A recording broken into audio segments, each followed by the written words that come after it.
وہ اتنا زیادہ چمکدار جو جتنا کم وضو رہا اس کی چمک اتنی کم، اور جس نے وضو ہی نہ کیے تھے تو وہ چمکیں گے؟ بولو بھائی، تو کیا وہ حضور علیہ الصلوۃ والتسلیم جب چن چن کے نکالیں گے چمک کی وجہ سے؟ آج علماء کہہ رہے ہیں تو ان کی مذاق اڑاتے ہو، سب کے لیے ٹائم نکالتے ہو۔ لوگ کہتے ہیں مولانا لوگ نماز کی اتنی بات کیوں کرتے ہیں؟ میں نے کہا مولانا نہیں، مولا نے پورے قرآن میں 700 مرتبہ نماز کا ذکر فرمایا ہے۔ کسی بھی عبادت کے بارے میں اللہ نے اتنی تنبیہ نہیں فرمائی، کسی بھی عبادت کے بارے میں اتنی تاکید نہیں فرمائی، اللہ کے رسول نے کسی بھی عبادت کے بارے میں اتنی تاکید نہیں کی جتنا نماز کے بارے میں۔ اور میں تو آپ کو کہتا ہوں خدا کے لیے ایک بار نماز کی طرف آ کر دیکھیے، میں اللہ کا واسطہ دے کر کہتا ہوں ایک بار سجدے کی طرف آ کے دیکھیے، آپ کی قسمت نہ کھل جائے تو پھر کہنا، آپ کی دعائیں مقبول نہ ہو تو پھر کہنا، آپ کو صحت نہ ملے تو پھر کہنا، آپ کو سکون نہ ملے تو پھر کہنا۔ میں کیا آپ کو سمجھاؤں میرے بھائی، بس اتنا کہہ دوں، ارے میرے عزیز جب نماز سے خدا مل جاتا ہے تو کون سی نعمت ہے جو نہیں مل سکتی؟ جب خدا ملتا ہے نماز میں تو کون سی نعمت نہیں ملتی؟ نماز کی برکت سے جب جنت ملتی ہے تو کون سی نعمت ہے جو نہیں مل سکتی؟ میرے بھائی نماز سے جو چاہو حاصل کر لو، نماز سے جو چاہو حاصل کر لو۔ وہ میں اصل عنوان کی طرف بڑھنا چاہتا ہوں لیکن بات آ گئی ہے تو مجھے ایک واقعہ یاد آ رہا ہے، میں نے کئی مرتبہ اس کو بیان کیا، شاید آپ کے علاقے میں پہلی بار آیا ہوں تو مجھے نہیں پتا کہ آپ نے سنا یا نہیں سنا۔ نماز کو جس مقصد کے لیے پڑھا جائے نماز اس میں آپ کو کامیاب کر دیتی، جو مقصد ہے۔ توجہ کرنا، بول دی اس بات کو مختصر میں کہہ دیں ورنہ عنوان میرا جو ہے اصل اس کی طرف مجھے چلنا ہے اور گھنٹے بھر میں مجھے گفتگو مکمل بھی کرنا ہے تاکہ مجھے اور آگے سفر بھی کرنا ہے۔ توجہ کریں، دھیان سے سننا، بہنیں بھی سنیں۔ آج آپ کہتے ہو میری بیٹی کو رشتہ نہیں، میں کہا نماز پڑھ کے دے، پڑھ کے دیکھیے، روزی نہیں ہے نماز پڑھ کے دیکھیے، آپ بیمار رہتے ہیں نماز پڑھ کے دیکھیے۔ ایک بات آپ کو بتاؤں، ہم اس نیت سے نماز نہیں پڑھتے بچوں کے رشتوں کے لیے، اولاد کے لیے، صحت کے، ہم تو نماز اللہ کے لیے پڑھتے ہیں، لیکن یہ سب چیزیں خود بخود ملتی ہیں۔ نماز میں جو رکوع ہے، جو سجدے ہیں، جو بیٹھنا ہے، ایک مرتبہ میں ممبئی سے جمعہ کی نماز پڑھا کر منماڑ آ رہا تھا اور ناگپور کی ٹرین تھی، تو عصر جمعہ پڑھا کر جب 3 بجے ٹرین پکڑتے تھے سیواگرام تو عصر اور مغرب ٹرین میں ہوتی تھی، تو میں عصر کی نماز پڑھ رہا تھا، تو میں ٹرین میں نماز پڑھ رہا تھا، ایک خاتون، ایک عورت بیٹھی ہوئی تھی، میں نے عصر کا سلام پھیرا تو اس نے کہا کہ سر ایک بات اگر پوچھنا چاہوں تو آپ کو رہا تو نہیں مانے گا؟ کہا کہ ابھی آپ نے نماز پڑھی مجھے پتہ چل گیا، لیکن نماز میں نے پہلی بار دیکھی، مجھے پتا تھا کہ مسلمان نماز پڑھتے ہیں لیکن دیکھا پہلے یہ جو آپ ایسے بیٹھے تھے پیروں کو سمیٹ کر، جو ہم قاعدہ میں بیٹھتے اس طرح سے آپ جو بیٹھے تھے، تو یہ آپ کسی مجبوری کی وجہ سے بیٹھے تھے، جگہ کم کی وجہ سے، یا آپ لوگ ایسے ہی بیٹھتے؟ میں نے کہا نہیں، ہمارے یہاں نماز میں ایسے ہی بیٹھنے کا حکم ہے، ہمارے نبی صلی اللہ علیہ وسلم، پروفیٹ محمد صلی اللہ علیہ وسلم ایسے ہی بیٹھتے تھے، اور کوئی بھی بندہ ہو، بچہ، بوڑھا، جوان، جو بھی نماز پڑھے گا اس کو ایسے ہی بیٹھنا ہوگا۔ تو اس نے کہا کہ میں یوگا کی ٹیچر ہوں اور میں لوگوں کو یہ بتاتی ہوں کہ انسان اگر دن میں چند منٹ ایسے بیٹھے جیسے آپ بیٹھے تھے تو اس کو کبھی بھی ہاضمے کا پرابلم نہیں ہو سکتا، اس کو کبھی پیٹ کی تکلیف نہیں۔ یہ میں نے اس کو، تو میں نے وہی، میری آنکھ میں ہلکے سے آنسو ڈبڈبانے لگے اور میری زبان پہ درود آ گیا، یا رسول اللہ 1450 سال کے بعد دنیا جہاں جھک رہی ہے، آپ نے 1450 سال پہلے قوم کو وہ سب کچھ عطا کر دیا، لیکن ہائے رے میری قوم کی ناشکری، ہائے رے میری قوم کی ناقدری۔ اللہ اکبر، ڈاکٹر کہیں گے تو مان لیں گے، یوگا ٹیچر کہے گا تو مان لیں گے، جم ماسٹر کہے گا تو مان لیں گے، لیکن طبیبوں کے طبیب، حبیبوں کے حبیب مصطفیٰ جان رحمت نے سب کچھ کہہ دیا، ماننے کے لیے تیار نہیں۔ میرے بھائی سچا رکوع کر کے دیکھو، جیسے رکوع کرنے کا طریقہ ہے وہ رکوع کر کے دیکھو، انشاءاللہ کمر کے مرض سے آپ کو اللہ نجات عطا فرمائے گا۔ اور آپ کو بتاؤں، یہ جو قرآن پڑھتے ہیں نا، قرآن، جو لوگ، جو بچے یوگا میں جاتے ہیں یا جو بچے جو ہے وہ جم میں جاتے ہیں، جب کوئی ورزش کرتے، کچھ بھی آپ کرتے ہیں، میں آپ کو ایک معلومات میں اضافہ کروں، جتنی ورزشیں ہیں سب جسم کی ورزشیں ہیں، لیکن دانت کی ورزش آج تک کوئی ٹیچر نہ بتا سکا.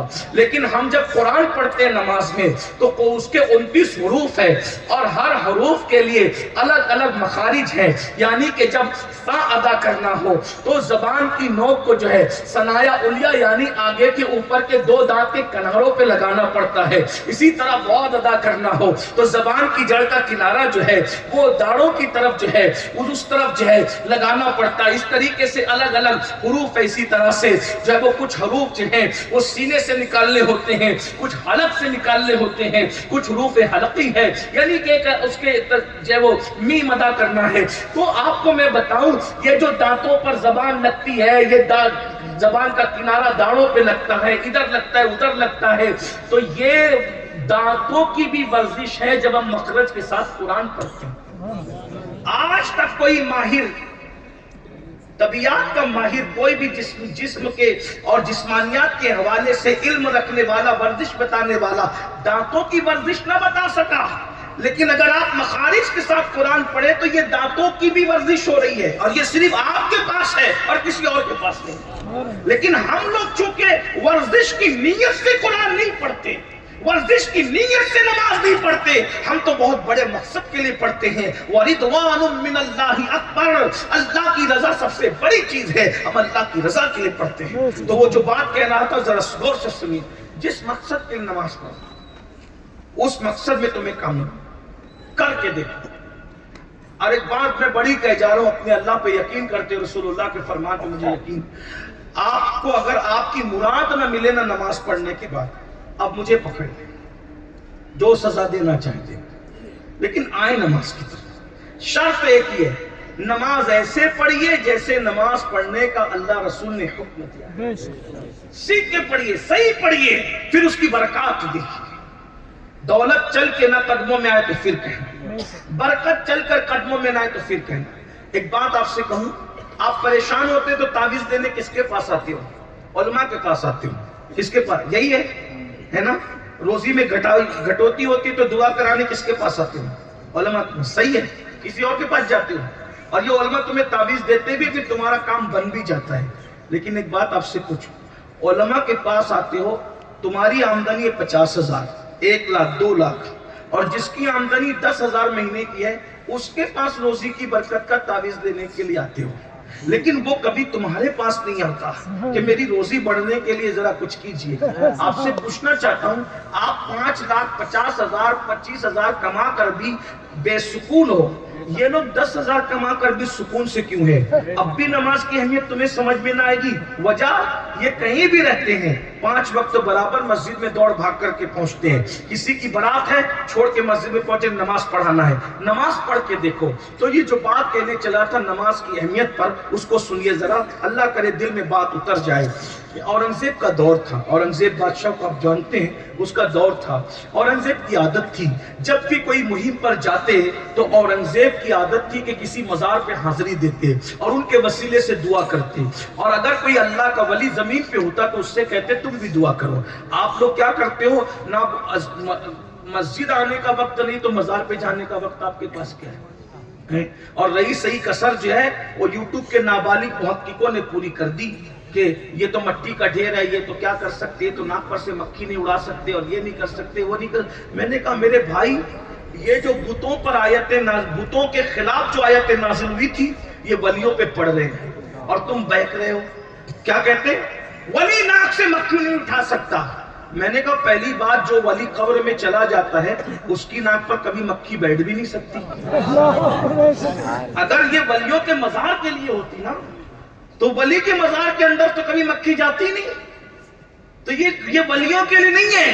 وہ جو بت بن کے مکے میں کھڑے تھے نا, جن کی ناک پہ بیٹھتی تھی وہ اڑا نہیں پاتے تھے, اللہ نے ان کے لیے کہا. اور ولیوں کے لیے کیا کہا؟ لا خوف علیہم ولا هم یحزنون. ولیوں کے لیے کیا؟ کونوا مع الصادقین. ولیوں کے لیے کیا کہا کہ تخت بلقیس فلک کے جھپکتے لا کر بارگاہ سلیمان میں پیش کرنا. ولیوں کی تو شان بیان فرمائی, ولیوں کی تو تعریف بیان فرمائی. تو بہرحال اس دور میں یہ بگڑے ہوئے مولوی پیدا نہیں ہوئے تھے. 1857 کے بعد یہ سب بگڑے ہوئے پیدا ہوئے انگریزوں کی میز پر. کوئی ہنسنے ہنسانے کی بات نہیں, سچی بات ہے.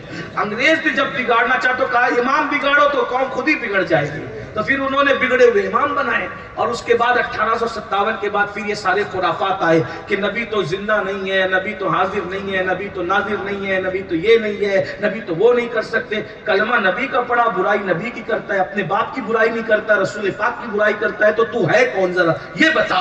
ارے نادان، جو جس سے پیار کرتا ہے برائی نہیں کرتا، ہزار اس میں عیب ہو پھر بھی عیب بیان نہیں کرتا۔ کسی نے لیلا سے کہا تھا کہ تیرا مجنو تو لنگڑا ہے، لنگڑا کے چلتا ہے۔ لیلا نے کہا جھوٹ ہے یہ، میرا مجنو کوئی لنگڑا نہیں ہے، وہ میرے عشق میں لہرا لہرا کر کے چلتا ہے۔ یہ ہے عشق، یہ ہے محبت کہ عیب بھی چھپا دیتی ہے محبت۔ اللہ اکبر! ارے عیب ہو تو عشق عیب دیکھنے نہیں دیتا، جس نبی کو خدا نے بے عیب بنا کر کے پیدا کیا ہو۔ اگر مولوی اس پہ بھی بیان کرتا ہے تو پھر اس کے بعد آپ کو ایسے مولویوں سے بچنا چاہیے۔ ان مولویوں کے ساتھ رہو، ان علماء کے ساتھ رہو، ان اہل اللہ کے ساتھ رہو جو نبی کی تعریف دل کھول کھول کر کے کرتے ہیں۔